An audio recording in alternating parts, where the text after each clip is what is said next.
Majestic 2 ನನಗೆ cinema ಬಂದು offer ಮಾಡ್ತಿದ್ದಾಗೆ ನನಗೆ ಮೊದಲು ತುಂಬ ಕುತೂಹಲ ಆಗಿದ್ದು ಮೆಜೆಸ್ಟಿಕ್ ಅನ್ನೋ ಸಿನಿಮಾ ತುಂಬ ದೊಡ್ಡ ಹೆಸರು ಮಾಡ್ತು ಇಂಡಸ್ಟ್ರಿಯಲ್ಲಿ.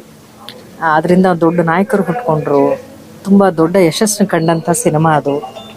ಸೊ ಮೆಜೆಸ್ಟಿಕ್ 2 ಅಂತಂದರೆ ಇದರ ಕಥಾ ಹಂದರ ಏನು ಮಾಡ್ಕೊಳ್ತಾರೆ ಅನ್ನುವಂಥ ಒಂದು ಕುತೂಹಲ ಸಹಜವಾಗಿ ನನಗಿತ್ತು. ಫಸ್ಟ್ ನನ್ನನ್ನು ತುಂಬ ಅಟ್ರಾಕ್ಟ್ ಮಾಡಿದ್ದು ಈ ಸಿನಿಮಾದ ಟೈಟಲ್ ಸಹಜವಾಗಿ.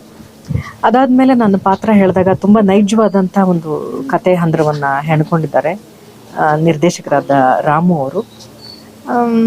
ಬಹುಶಃ ಪ್ರತಿಯೊಬ್ಬ ಮನುಷ್ಯನಿಗೆ ಪ್ರವೋಕ್ ಮಾಡುವಂಥ ಅಥವಾ ಕ್ರೈಮ್ ನಡೆಯೋ ಮುಂಚೆ ಟ್ರಿಗರ್ ಮಾಡುವಂಥ ಕೆಲವು ವಿಚಾರಗಳಿರ್ತಾವಲ್ಲ, ಆ ವಿಚಾರಗಳು ಮನುಷ್ಯನ ಜೀವನದಲ್ಲಿ ಬರ್ದೇನೆ ಹೋದರೆ ಆತ ಕ್ರೈಮೇ ಮಾಡಲ್ಲ.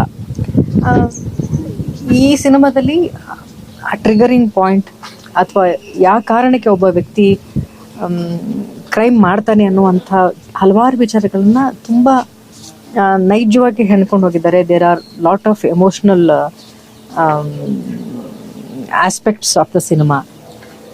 ಇದರಲ್ಲಿ ತುಂಬ ಮುದ್ದಾದ ಒಂದು ಪ್ರೇಮ ಕಥೆನೂ ಒಳಗಡೆ ಸೇರಿಕೊಂಡಿದೆ.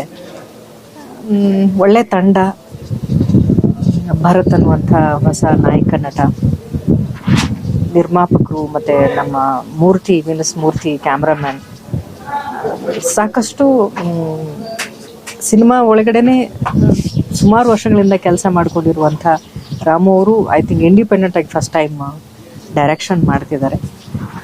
ನನ್ನ ಪಾತ್ರ ನಾಯಕನ ತಾಯಿಯ ಪಾತ್ರ. ಒಟ್ಟಾರೆ ಈ ಸಿನಿಮಾ ತುಂಬ ನೈಜವಾಗಿ ಬರುತ್ತೆ ಅನ್ನುವಂಥ ನಂಬಿಕೆ ನನಗಿದೆ. ಒಳ್ಳೆಯದಾಗಲಿ ಚಿತ್ರತಂಡಕ್ಕೆ.